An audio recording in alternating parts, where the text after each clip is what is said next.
Les recuerdo que la semana pasada vimos el milagro de Jesús resucitando al hijo de la viuda, que era hijo único de la viuda de Naín. Y Cristo interrumpió ese funeral. Ese muerto ya iba destino al sepulcro, al hoyo, que ayer cuando estábamos evangelizando, una de las preguntas claves que hacemos es: si murieras hoy, ¿dónde crees que irías? Algunos dicen, pues no sé. Otros dicen, pues espero que el cielo, sin tener ninguna certeza. Pero también hemos encontrado con gente que dice, pues no sé, tal vez el infierno, porque no me he portado bien. Cristo quiere interrumpir esa procesión fúnebre que va al infierno para muchos. Vamos a orar y empezar este estudio hoy. Señor Dios, hemos venido con corazones expectativas de escuchar tu palabra y así aumentar nuestra fe y ser moldeados a la imagen de Cristo Jesús. Aquí estamos, Señor, rindiéndonos a tus pies, poniendo nuestras vidas sobre el altar para que, Padre, haces morir todo en nosotros que sea terrenal y todo lo que no te agrada, pero haces revivir en nosotros esa semejanza en Cristo. Cuando estábamos muertos en nuestros pecados, nos diste vida con Él. Y pido, Señor, que sigues agregando atributos de Cristo a nuestras vidas para que otros vean a Cristo en nosotros y otros ven que vivimos como ciudadanos del reino, y que vean, Padre, tu soberanía, tu autoridad sobre nuestras vidas, en la forma que amamos, en la forma que servimos, en nuestra humildad y mansedumbre, poniendo siempre tu reino primero sobre todas las cosas. Bendice este tiempo, Señor, que es tu tiempo para obrar en nosotros, y que no sea solamente los domingos o miércoles que nos ponemos en el altar, pero que diariamente al levantarnos volvemos a poner nuestro cuerpo sobre el altar, nuestra mente y corazón sobre el altar como sacrificio vivo, y que sea agradable a ti, Señor. Recibe este tiempo, en el nombre de Jesús te lo ofrecemos. Amén. Amén. Empieza este estudio en versículo 18. Empieza porque había divulgado por toda Judea y toda la área sobre la fama, sobre los milagros de Jesús. Y Jesús había resucitado a un joven, hijo único de una viuda, restaurando su esperanza, restaurando su fuente de vida. Cristo resucitó al hijo de la viuda de Naín. Y eso llegó a los oídos de Juan el Bautista. Y dice en verso 18, entonces los discípulos de Juan le informaron de todas estas cosas. Los discípulos de Juan cuando empezó su ministerio antes de Jesús, aproximadamente 6 meses antes de Jesús, empezó a predicar en el desierto. Y el Espíritu de Dios estaba sobre él desde que estaba en el vientre de su madre. Y él, esperando hasta que Dios le dijera que era tiempo, él vivió apartado de la gente, en una vida abnegada, una vida consagrada para Dios, con todo el derecho de servir en el sacerdocio, con todo el derecho de estar en el templo y recibir con el sacerdocio todos los beneficios de los diezmos, de los sacrificios, de la ofrenda. Tenía a su derecho toda la carne asada que le tocaba al sacerdote cuando ofrecían sobre el altar los borregos, una buena birria, ¿verdad? Los carneros, los bueyes, los animales que ofrecían. El sacerdote tenía el derecho, a menos que fuera un holocausto quemado para el Señor, todo lo demás le tocaba una porción. Pero consagrado al Señor para hacer algo diferente, eso era preparar el camino para el Señor, estuvo esperando en el desierto En vez de tener vestidura de un sacerdote, con esa ropa muy hermosa que representaba el sacerdocio de Jesús, era un uniforme muy decorado, muy bonito, porque ellos representaban a Dios al pueblo. Y en vez de vestirse en eso, se vistió de pelo de camello. Y comía, en vez de carne, comía langosta silvestre. Eso es el langosta del desierto y no del mar, para que no piensan que él estuvo comiendo ricos mariscos, ¿ok? Estaba comiendo langosta del desierto, esos son champulines. Y dado y entregado para el Señor, cuando el Espíritu de Dios movió sobre él para que predicara, su mensaje era eso: arrepentíos porque el reino de Dios se acerca. Y hablaba de un rey venidero y su reino, y llamaba a la gente a arrepentirse y prepararse para el camino del Señor, de enderezar los caminos chuecos, y predicaba arrepentimiento con fuego y temor de Dios. Y le llegó al oído que aquel que él señaló y dijo: el Cordero de Dios que quita los pecados del mundo. Acuérdense, cuando Cristo fue a ser bautizado por él, el Espíritu le reveló que Jesús de Nazaret era el Mesías. Y él vio el Espíritu Santo descender en forma de paloma sobre Jesús, y cuando salió del agua descendió sobre él y escuchó la voz: este es mi Hijo amado, en que tengo complacencia. Juan fue testigo de eso y fue la voz para anunciar eso. Fue el heraldo de Jesucristo preparando el camino. Si alguien debe estar muy emocionado en escuchar los milagros, hubiera sido Juan. Pero le llegó todas las noticias. Los discípulos de Juan, como era el apóstol Juan, como era Andrés, eran discípulos de Juan. Habían seguido a Juan, habían aprendido a orar con él, habían aprendido el arrepentimiento, la vida obstinada, y habían aprendido ciertas cosas. Pero cuando él señaló que era el Cordero de Dios, ellos fueron detrás de él. Pero había unos discípulos que también iban tras de Jesús. No eran parte de los 12, pero ahí estaban entre los discípulos, y ellos reportaban constantemente a Juan para decirle qué es lo que estaba sucediendo.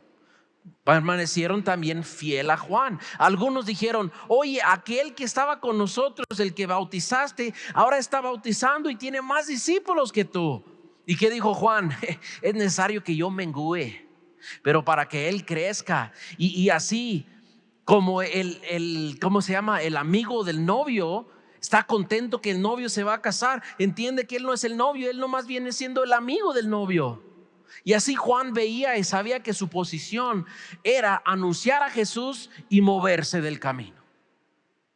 Y así nosotros, cuando salimos a predicar, exaltamos al nombre de Jesús y movemos del camino, para que vean aquel que es el camino, Jesús.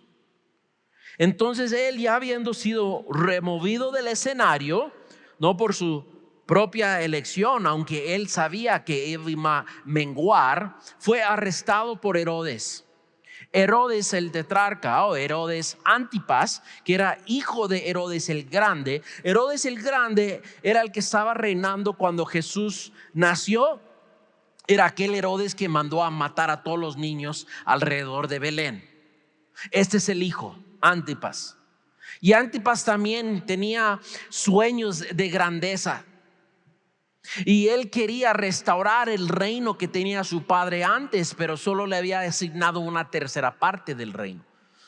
Y celoso por poder, un hombre envidioso, un hombre materialista, un hombre siempre tratando de dejar una huella, estaba edificando un gran templo que había empezado, creo que su papá lo había empezado, y 40 años estaba siendo edificado.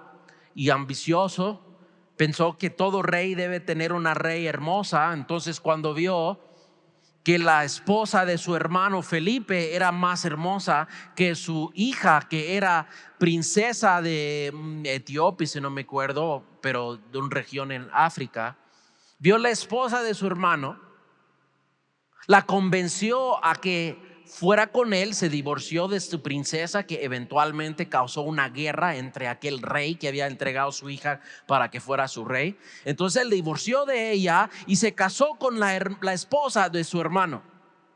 Juan el Bautista dijo: ¡Uy, falta! Eso no cuenta. No es un matrimonio bendecido por Dios. No puedes nomás divorciarte por cualquier motivo y casarte con la esposa de tu hermano. Eso es adulterio. Y Herodías, así se llamaba la esposa de Felipe, que Herodes había robado. Están pensando, ¿cómo es que se llamaba Herodías? Sí, que ella era la sobrina de los dos. Uno de sus otros medios hermanos puso al nombre de su hija Herodías en honor al abuelito Herodes el Grande. Entonces Felipe se había casado con su media sobrina y el otro hermano, celoso por ella, la robó y se casó también con su media sobrina. Entonces Juan empieza a decir: falta, ¿qué le pasa a esta familia incesta, esta familia? ¿Qué le pasa? Y lo arrestaron por hablar en contra del rey Herodes Antipas. Lo pusieron en la cárcel. Y él esperando tal vez en la cárcel 8 meses a 1 año, escuchando de todas las obras que Jesús estaba haciendo. Todas estas cosas llegaron a su oído, que estaba predicando, que predicaba bienaventuranza sobre el manso, sobre el pobre, sobre el que lloraba, sobre el que tenía hambre. Escuchaba todo eso.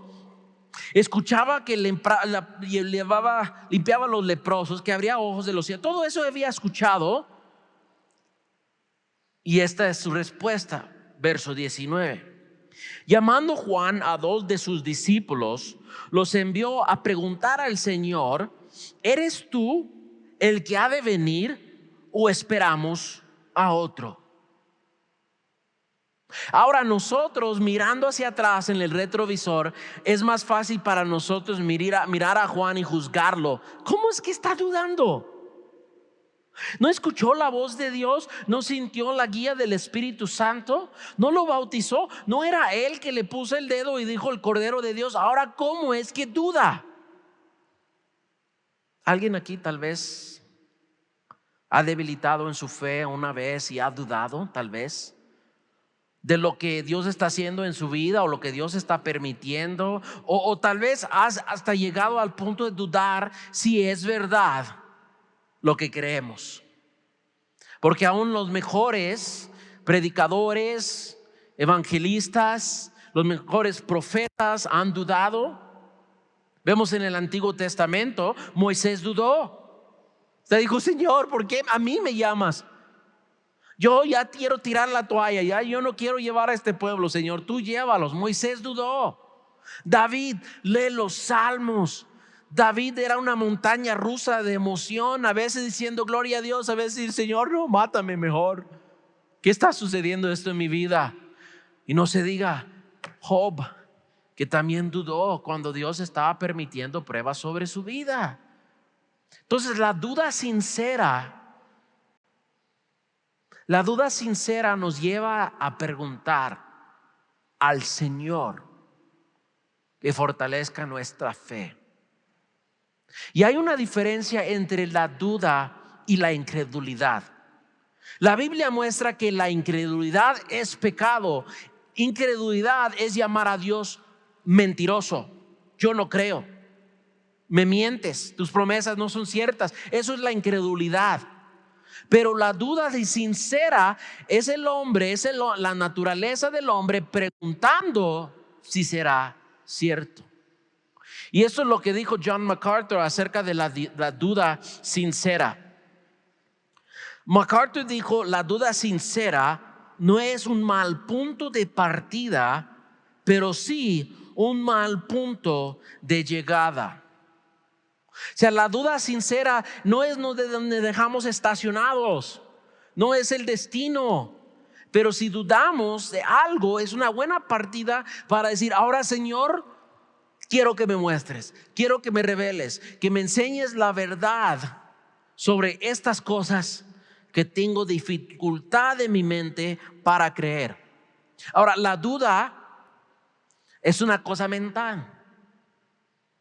Es porque nosotros, hechos en semejanza de Dios, tenemos la habilidad de sentir, de pensar, de razonar y de crear. ¿Verdad? Somos creativos, somos pensadores. O sea, yo nunca he visto a mi perrita ir hasta el cielo y estar pensando quién haya hecho todo eso. Nunca la he visto ni me ha preguntado, ¿verdad? ¿Qué está sucediendo alrededor? Mi perra nunca está pensando de dónde viene la comida, que nomás está viendo comida, ¡pum! O sea, pero nosotros, hechos en semejanza de Dios, tenemos la capacidad de preguntar, de mirar hacia el cielo y decir, wow, el pintor que hizo esta pintura ha de ser muy creativo y poderoso. Qué glorioso es su creación, mucho más glorioso el creador. Y hace que el hombre piensa cómo será el creador, y Dios se revela a ese corazón y mente pensativa. La incredulidad es diferente. La incredulidad empieza en el ego del hombre y tiene más que ver con su voluntad que su mente. La duda puede llevar a la incredulidad, porque la duda que nos hace pensar, Dios es fiel a revelar la verdad, y una vez que recibimos o revisamos la verdad, tenemos la voluntad libre de escoger creer o no creer. No vamos a entrar en la soberanía de Dios ni de su predestinación o presciencia, que la Biblia dice que son verdades y doctrinas. Pero Dios, que es fiel, nos ha dado la libertad de amarlo o no. Teniendo la libertad, nosotros podemos en nuestra voluntad, por fe, creer lo que la Biblia dice o rechazarlo, llamando a Dios mentiroso. Por eso es que la incredulidad, si ya viene siendo desobediencia, viene siendo pecado. Eso es rechazar la verdad revelada. Y muchas veces nosotros tenemos que tener discernimiento entre lo que nosotros tenemos como duda, dificultad a aceptar algo en nuestra mente finita, e incredulidad, rechazar lo que Dios ha revelado en su palabra. Una duda es, ¿sabes qué? No entiendo cómo funciona la Santa Trinidad. ¿Cómo es que Dios es uno y a la vez es Padre, Hijo y el Espíritu Santo? ¿Cómo son tres pero a la vez son uno? No entiendo. Tengo una duda, mi mente me lleva a pensar. Y sabes que estudio la palabra y veo cuando habla el Padre, y veo cuando se revela el Espíritu Santo, y veo cuando Cristo ora al Padre y menciona el Espíritu. Ahí están los tres, pero la Biblia dice, Jehová tu Dios, Elohim, es uno es. O sea, entonces pues yo no sé, pero por fe llevo mi duda y lo rindo a Dios y lo creo. La incredulidad es llegar a ese punto de decir, bueno, yo no lo puedo entender, así que yo rehúso creer. Y eso es cuando Dios es caballero y dice, ok, tendrás la consecuencia de tu incredulidad. La paga del pecado es la muerte, la separación de Dios. Entonces vemos aquí que Juan está dudando y me lleva a preguntar, ¿por qué?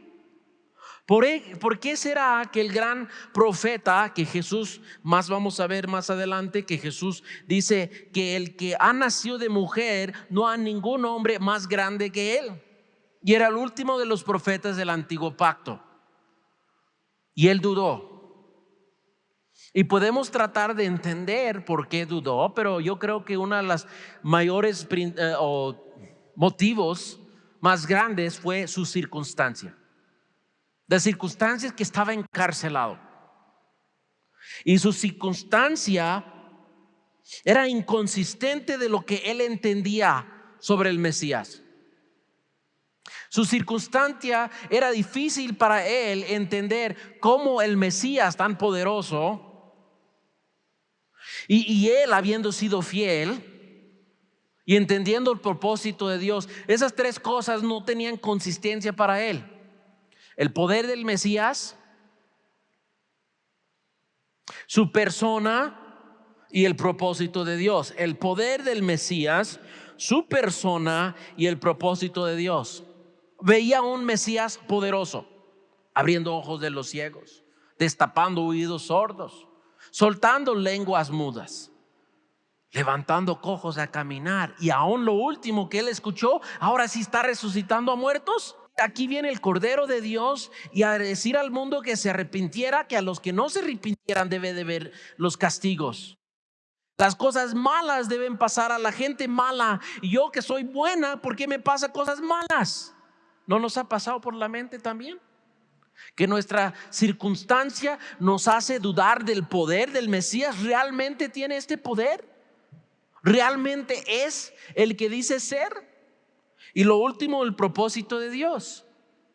Él dudaba porque el propósito de Dios era introducir el reino. Y dice, pues yo no veo un reino estableciendo. Él está hablando a sus seguidores: halagar la otra mejilla cuando te golpean. ¿Cómo se establece un reino con pasividad así? Acuérdese que él estaba anunciando a un Cristo poderoso, que dice: la hacha está en su mano, está a la raíz del árbol malo. Y él anunció a un Cristo que iba a ser juez, que iba a traer juicio sobre los pecadores, y que no se arrepentían, iba a venir la ira de Dios sobre ellos. Y nos lleva a otro punto. Su circunstancia lo hizo dudar del poder de Dios, del Mesías, de su persona y lo que Dios estaba permitiendo en su vida, y del propósito de Dios. Todo eso lo llevó a dudar. Pero hay otra cosa también: la expectativa que tenía Juan. Él tenía una expectativa de Jesús como juez, como conquistador, como verdugo. Mira lo que él dijo acerca de Jesús en Lucas capítulo 3, verso 9. Lucas 3, 9. Él dice: el hacha ya está puesta a la raíz de los árboles. Por tanto, todo árbol que no da buen fruto es cortado y echado al fuego. Y él quería ver a Jesús con la hacha. Jesús, vaya, tumba a Herodes. Jesús, vaya, saca a Poncio Pilato. Jesús, esos fariseos hipócritas, esos víboras, Cristo, córrelos del templo. Y vea que Cristo limpió el templo, pero luego regresaron. Que Cristo sí llamó a Herodes zorra, pero no lo sacó del poder. Y está diciendo: ¿qué pasa? ¿Eres tú aquel o estoy confundido? Porque la circunstancia lo tumbó. Lo que estaba sucediendo en su persona lo llevó a dudar. Lo que él esperaba del rey. Y también la expectativa popular. La expectativa popular del rey o del Mesías era que iba a traer de nuevo el reino de David, prosperidad para todos, bendición para todos.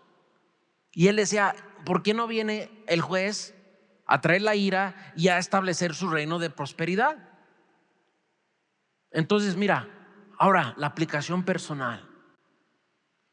A veces nosotros dudamos porque nuestras circunstancias son inconsistentes con lo que nosotros esperamos de Él.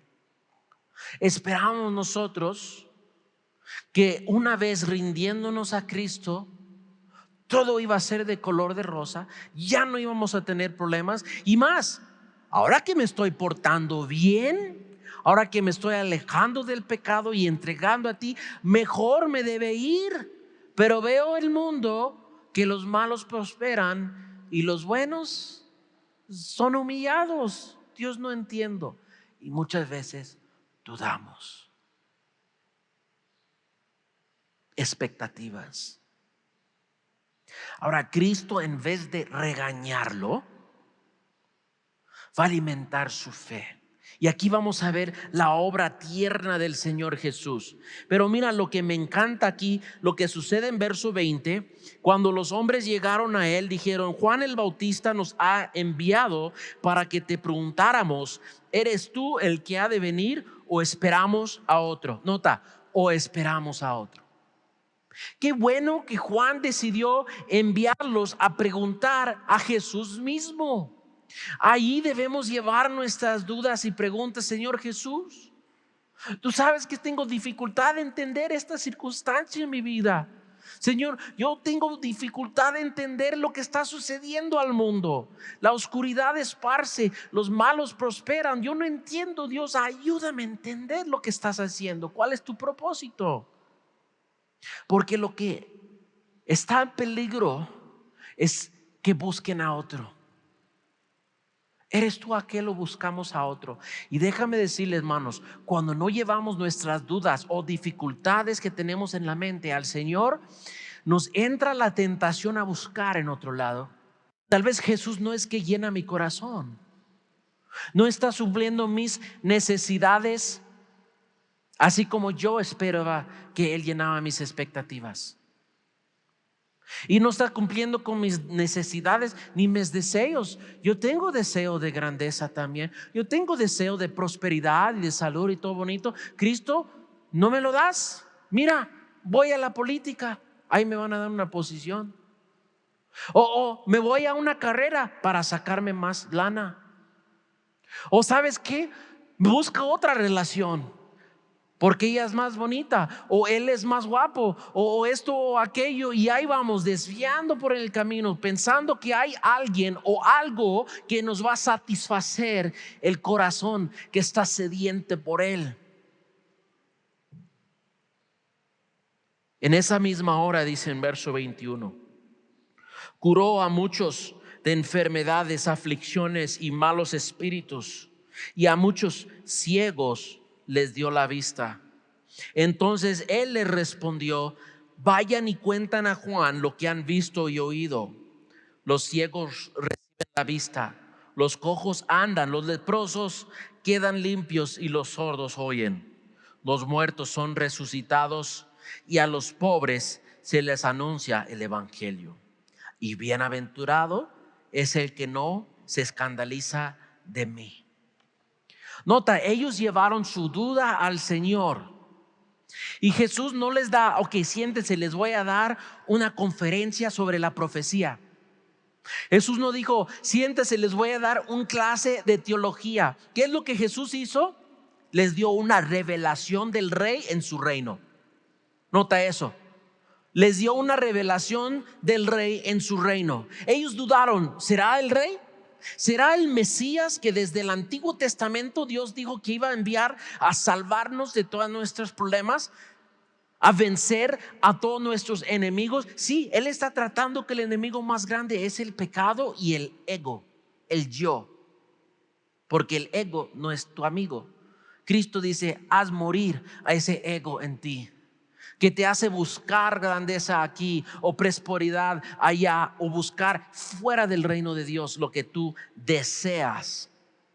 Jesús simplemente dejó que ellos fueran testigos de sus muchos milagros. Dice: curó a muchas enfermedades y aflicciones, a malos espíritus, y muchos ciegos le dio la vista. En esa hora Cristo empezó una campaña de milagros, no como las de hoy que hacen, que es más show que milagros, que es movimiento de emoción y puro espectáculo.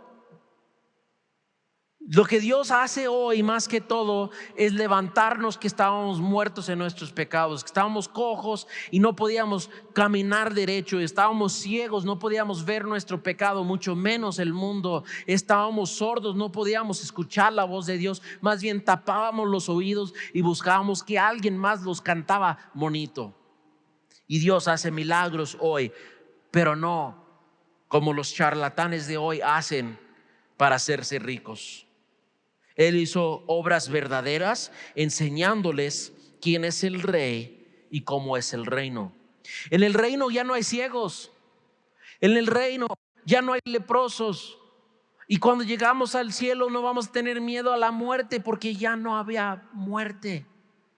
Cristo está dando un vistazo del cielo. ¿Dudaban del rey? Aquí te enseño mi poder. Él no se defendió. Muchas veces ahí queremos debatir con gente pensando que debatiendo vamos a convencerles a entrar al cielo. Cristo simplemente se reveló a sí mismo como rey y les enseñó cómo está su reino. Ahora, si nosotros tenemos dudas, número uno, tenemos que ir a Jesús porque necesitamos un encuentro con Él. Necesitamos enfocar en el Rey. Necesitamos enfocar en sus cualidades, su persona, sus características. Estudiar cuando tienes dudas. Mira a Jesús. Cuando tú piensas que ya para esta edad ya debes de tener un buen patrimonio, una casa hermosa, y dices, Señor, yo te he servido, ¿por qué no tengo todas esas cosas? Y mira como el vecino impío está prosperando. Y Jesús dijo, el Hijo del Hombre no tiene dónde costar su cabeza. Señor, perdóname, porque tú saliste de tu reino eterno y sacrificaste tanto para servirnos y salvarnos. ¿Quién soy yo pensar que necesito más comodidad que tú? Señor, perdóname. Señor, cuando sufriste hambre, cuando sentiste frío, cuando estabas sediento en la cruz por mí, Padre, perdóname porque yo busco más las comodidades que tu voluntad. Entonces necesitamos un encuentro con Jesús, necesitamos un encuentro con su palabra. Cristo, cuando dijo a los discípulos de Juan, vayan y cuentan a Juan lo que han visto y oído, luego cita Isaías 35 y Isaías 61 verso 1. Aquí Cristo está enseñando que recuerda la profecía, recuerda la palabra, Juan, vayan a decirles esto, porque a él escuchar estas cosas va a estar recordado de la palabra. Entonces necesitamos un encuentro con Jesús y necesitamos un encuentro con su palabra. También cuando nosotros estamos tratando con otros que están dudando, necesitan ellos ser guiados a Jesús. Necesitan ser introducidos a Él y a su palabra, porque la fe viene por el oír y oír por la palabra de Dios. Llévalos a la palabra. No hay argumento ni apologética más poderosa que abrir la Biblia y leer por ti mismo ahí lo que dice, porque así Dios ha decidido ganar almas a través de su palabra. Y la Biblia dice que Él exaltará su palabra aún por encima de su nombre, porque es el poder de Dios para salvación. La palabra de Dios, las buenas noticias, aquí están, es para que le hablamos de Él. Pero Jesús va y les dice, vayan y cuentan a Juan. O sea, comparte testimonio. Lo que has visto, lo que has oído, de primera persona cuéntales lo que has visto en el Rey y en su reino. Entonces necesitamos introducir a gente al Rey y de su reino, hablarles de la palabra de Dios, pero también compartir del corazón el testimonio de su pueblo. Mira, aquí en el pueblo de Dios éramos muertos en el pecado. Un montón de ciegos, leprosos, sordos, mudos, todos éramos cojos, y ahora Dios nos levantó y enderezó nuestro caminar, abrió nuestros ojos, destapó nuestros oídos, soltó nuestra lengua, nos dio vida nueva. Es testimonio. La gente necesita un encuentro con Jesús, un encuentro con su palabra y un encuentro con su pueblo.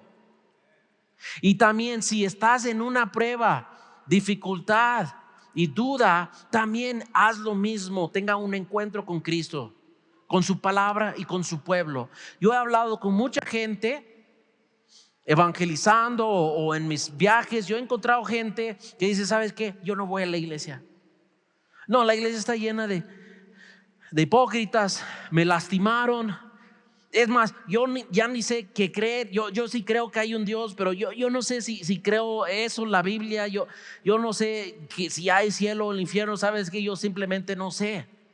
Y a identificar eso como duda y no incredulidad. Si hay muchos incrédulos, vamos a toparnos con ellos, pero hay que identificar cuando simplemente es duda sincera. ¿Qué haces? Háblales de Jesús. Introdúzcalos una vez más, que tengan un encuentro con su persona. Abre la Biblia, háblales de la palabra de Dios, invítalos a que ven el pueblo de Dios, que sí éramos hipócritas y Dios cada día nos va quitando las máscaras. Acompáñanos y Él te quitará tus máscaras también. Encuentra con Jesús, su palabra y su pueblo, y vencerás la duda. Y Jesús dijo: bienaventurado es el que no se escandaliza de mí. Es el que una vez está encontrado con la verdad y no se escandaliza, no tropieza sobre la verdad, sino se rinde a la verdad, dejándolo entrar en su corazón. Jesús dijo: yo soy el camino, la verdad y la vida. Y la verdad vence toda duda. Vamos a orar. Señor Dios, te damos gracias por tu palabra. Gracias porque tu palabra nos habla de tu poder, de tus promesas preciosas. Nos habla de un pueblo redimido. Y nos encontramos identificándonos con los ciegos, con los mudos, con los sordos, que ahora ven, ahora hablan, ahora caminan derecho. Señor, sigue obrando en nosotros, tu pueblo, Dios, para que más pueden despojarse de la duda y vestirse de la verdad de Cristo. Obra en tu pueblo, Señor. Haz tu santa voluntad en nuestros corazones y en nuestras vidas, y seas glorificado, Dios. En el nombre de Jesús te lo pedimos.